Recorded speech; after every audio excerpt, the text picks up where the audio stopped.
Aromatic, ए से लिख दिया एरोमेटिक को ए, है ना। फिर नॉन एरोमेटिक, एरोमेटिक को क्या लिखा एन ए, और उसके बाद एंटी एरोमेटिक, एंटी एरोमेटिक, ठीक है ना बेटा, ठीक है।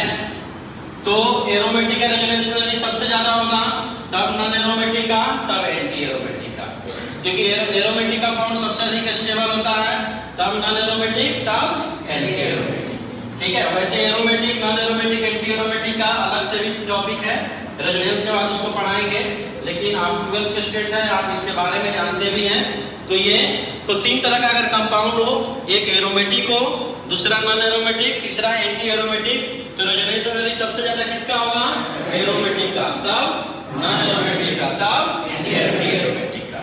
अब देखो, अगर मान लो दो कंपाउंड नॉन एरोमेटिक है, दो कंपाउंड क्या है नॉन एरोमेटिक, दो कंपाउंड, तो उसमें किसका रेजोनेंस एनर्जी ज्यादा होगा, किसका रेजोनेंस एनर्जी ज्यादा होगा, जो जिसका सारे कैनोनिकल स्ट्रक्चर इक्विवेलेंट हो, सारे कैनोनिकल स्ट्रक्चर इक्विवेलेंट हो, उसका रेजोनेंस एनर्जी ज्यादा होगा, जिसका सारा कैनोनिकल स्ट्रक्चर इक्विवेलेंट नहीं है, ठीक है ना।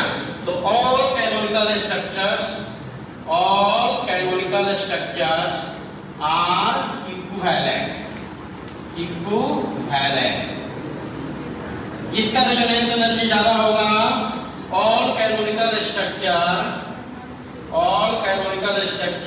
आर नॉट इक्विवेलेंट, सबको एग्जांपल द्वारा समझाएंगे, नॉट इक्विवेलेंट, है ना, समझिए।